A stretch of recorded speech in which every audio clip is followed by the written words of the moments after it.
Yosuga No Sora is a visual novel turned anime. If you don't know it, that's okay. In a way, it's a bit like Fullmetal Alchemist Brotherhood, because it aired in 2010 and it's about siblings who affront God in their family living room. If you do know it, then yes, I'm going to be talking about that scene today. That scene, and Yosuga No Sora in general, is something I've wanted to talk about on this channel ever since I watched it 3 years ago. I was so convinced that I was going to make a video about it that I posted this image to my community tab, promising a video that would compare Yosuga No Sora and Kiss X Sis. That video never materialized, because it dawned on me that besides sharing a studio and some common plot elements, there's not much in common between the two.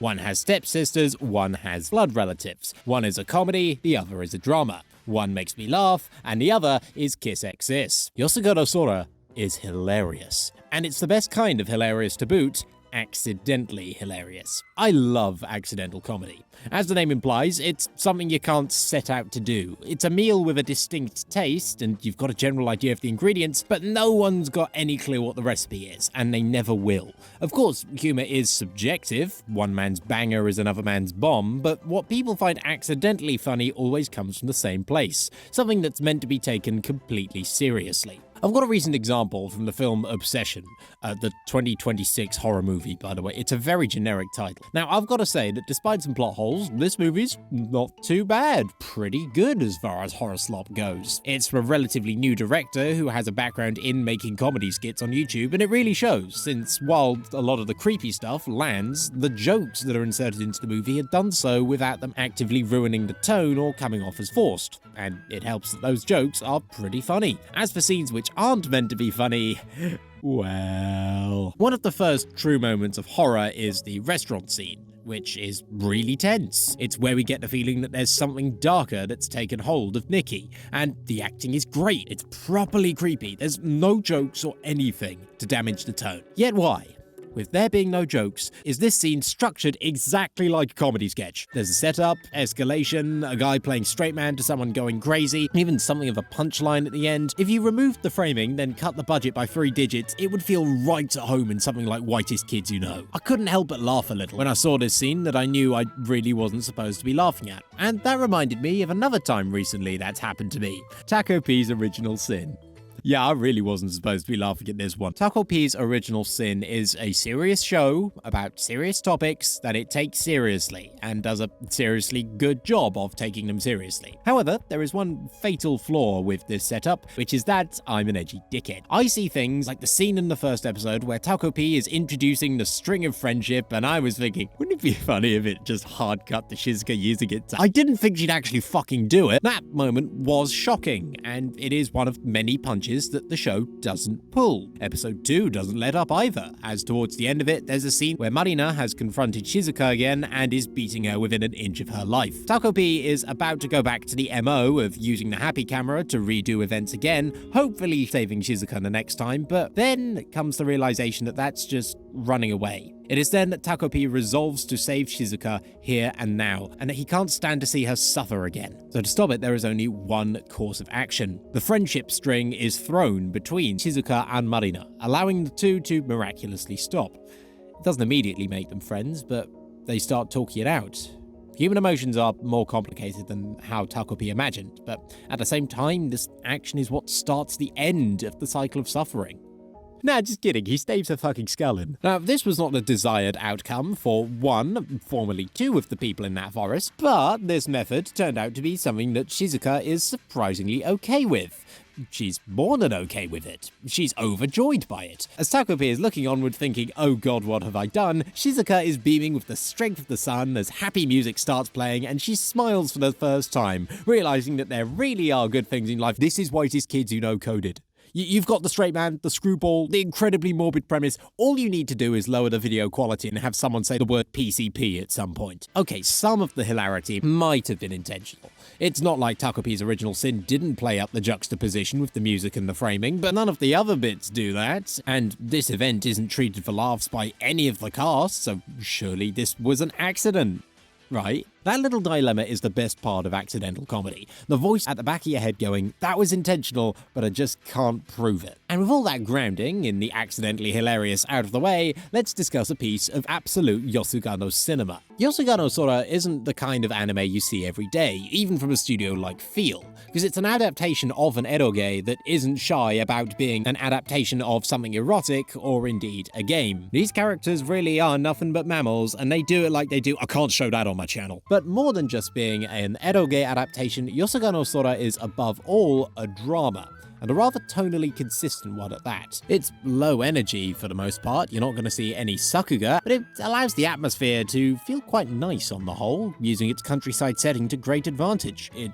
also, and here's that phrase again, takes itself seriously. While it's not devoid of levity, the vast majority of anything resembling jokes or tonal inconsistency has been confined to a separate mini-anime that shows after the end of each episode in order to allow the rest of the series to remain so tonally consistent. Actually, that mini-anime at the end is a whole can of worms in of itself. It's an anime original side story in which Nao's maid, Motoka, is the protagonist, and she attempts to find a way of getting Haru to put his Pinky Jones in her Momoiro Clover Z. Maybe that euphemism would have worked better if I put it the other way around. And these ending shorts have way too much effort put into them for what they are. They're several minutes long, contain quite a few jokes that are surprisingly surrealist, and has a fucking banger of an ED. This ED sequence feels so 2000s that I'm willing to forgive the fact that it missed the deadline by almost a year. Alright, I'm done blowing smoke up Yosuga no Sora's ass. All of these things, they're nice, right? But they are to me what a nice play was to Mrs. Lincoln. Spoilers for Yosuga no Sora, because this show left the best till last, and that best is a full hat trick of accidental comedy masterclasses stuffed into the last 2 episodes. Allow me to explain. To catch you up on the plot, recently orphaned twins Haruka and Sora start living in the town where they used to go on holiday. Sora is reclusive, whereas Haruka has made more of an attempt to know the locals, and in this specific timeline, he's even started dating a girl. But things aren't that rosy, as every time something sexual could happen, Haru just thinks, not now. As in, not now, that is her name. His sister is always at the back of his mind, and he can't quite figure out why. However, it is at times like this that you need to turn to scholarly sources, and our first moment of accidental comedy gold is this scene in the library, where Haruka is reading up on the history of incest, and in pretty big letters it says, sibling marriages, taboo, big no-no. And his reaction is, are you fucking serious? But this scene gets even better upon Kozue coming in. 歴史の本読んでたら古代の日本とか中世のヨーロッパでは近親者の結婚なんてのがあったらしくてどんな感じだったのかなって考えられませんよね。兄弟とかでそんな風になる漫画もありますけど、現実にあったらちょっと引きますよね。Hey, what are you reading? Oh, just a bit of history. That would have sufficed, my guy. Instead, Haru just spilled the spaghetti by saying, this is a book about incest. I really felt that I wanted to read up on incest. Specifically, what it would feel like to engage in incest. And Kosue's reaction is just, not really my vibe, you know. To move things forward, Sora gets a fever. And after calling his girlfriend, Haruka starts to realize that maybe his soulmate was right in front of him from the very start.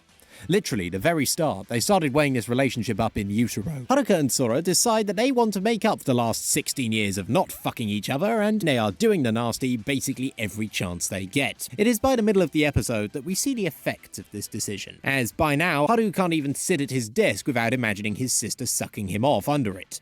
Hey, that problem's more common than you think. When I was at school, I knew someone who'd have vivid fantasies about his twin sister sucking him off in the middle of class. He was a proper weirdo though, so all in all, I'm quite glad that they fired that teacher. With Haruka and Sora getting suspiciously close, Kozue confronts Nao, as she's starting to believe that Haru's ideal woman isn't submissive and breedable so much as she is fertile and fraternal. As the two leave school to confront the twins, Sora and Haruka have returned home and are wasting no time in getting down to family business. Sora has some concerns about Haruka doing her in the front entrance. The literal kind. And the following exchange takes place. こんなとこでいいダメけど、なんかちょっとドキドキしちゃう。 Now, if we're being literal, the words that Sora uses translate directly to exciting, not daring. But the word daring has a big knock-on effect here. since it would imply that she's expecting someone to walk in on them. And that makes the looks of surprise on their faces as the door swings open even funnier. I don't care that the music's building to a crescendo, because this shit is so farcical, I can't take it seriously, and the only song that belongs here is the Curb Your Enthusiasm theme. It would be a much better way to do the credits than what is actually in the show, since the ED sequence starts with a picture of Haru and Sora's babies. That is literally the last thing I want to see right now. You'd think that the show couldn't pull anything else that could top this in terms of accidental hilarity, but there is one moment in the next and final episode. So, what happens in episode 12? Sora tries to kill herself. After Haruka starts to get a bit of a narc on about the whole nightly debauchery malarkey, Sora tries to drown herself in the lake to metaphorically wash herself clean of their sins. But upon receiving her suicide note, Haruka has to rescue her. There are two interpretations of what happens in the lake, as the good interpretation is what we see on screen. The two skip town and flee overseas to start a new life again. However, let's be fair, it's unlikely they were going to stay afloat, given that they couldn't even make it out of the shallow end of the gene pool. It's implied that the two are waking up on the shores of the afterlife, and what follows is metaphorical. No matter which interpretation you go with, they're not in town anymore, and everyone that Haru had tried to make a bond with is either heartbroken or have to admit they hadn't won the heart of the boy that they love. This future is very uncertain, and once again, in solitude, these two are at their least alone, because they have each other, but only each other. The series ends.